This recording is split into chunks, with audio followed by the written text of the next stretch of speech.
Caution, this video is intended to make you think.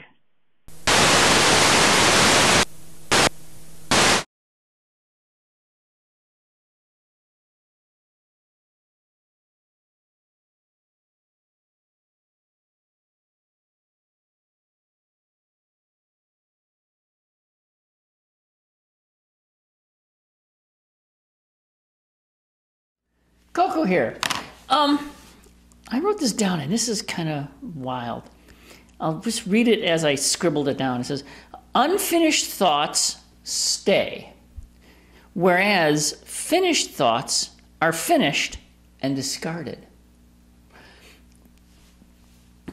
I don't know if it's discarded or stored, but nonetheless, it's an interesting premise.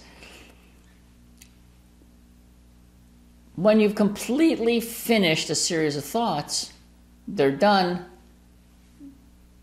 they're tossed away.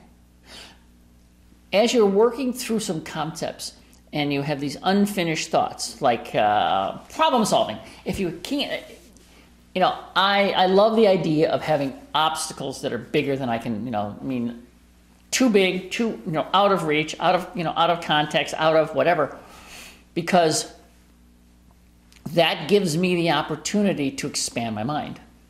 In every industry I've ever been in, my claim to fame is I enjoyed doing the projects that were impossible.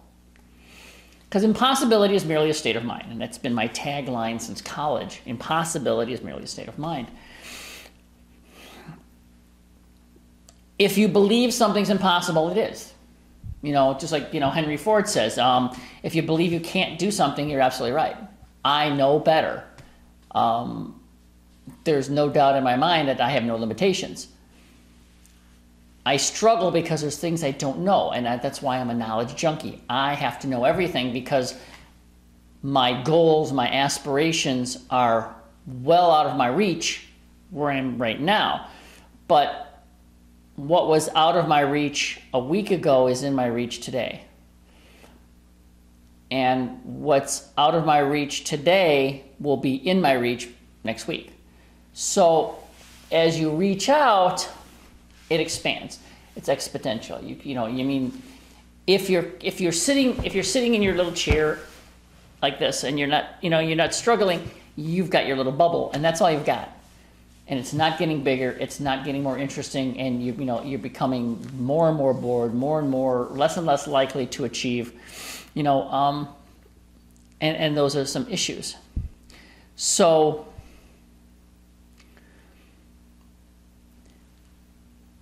it makes sense that unfinished thoughts, unfinished goals, unfinished anything stays with you, and it's always churning back here. So if you always set goals that are achievable, I will take the cap off my marker. I will put the cap back on the marker. I will set the marker down. Okay, if those are the levels of your goals, yeah, you're going to have a pretty pathetically boring life, tragic and awful. And and maybe that's good for you. Maybe you need pathetic and tragic and awful. For me, it's like I want to be able to take this marker and throw it and have it land on top of the desk, top of the dresser across the studio, and have it land and just touch the alarm clock, okay? Is it possible? Absolutely! Can I do it? Probably not. But I'll bet if I threw this thing enough times, yeah, at some point I'd be able to do it. Once, twice, 3 times. Once you get it done, boom, and it's done and it's gone. I think you need to set goals, you need to set priorities, you need stuff out of reach, always out of reach. And you always need to have unfinished stuff going in your head, because once again, if it's important, you got to keep adding to it. You want it to, you want to formulate it, you want to keep it going, because once you're done with it, you're done with it. It's over. See you, bye. And you tuck it away, you put it in your little folder, and you store it in the back of your mind where you may or may not have access to it. There's exercises you can do to access the storage portions of your brain, but 99.9% of the people have no idea what I'm talking about and have never done any kind of storage like that. So what can I say? So keep that in mind. Unfinished thoughts stay. Once you finish a series of thoughts, they're pushed off and stored. Koko?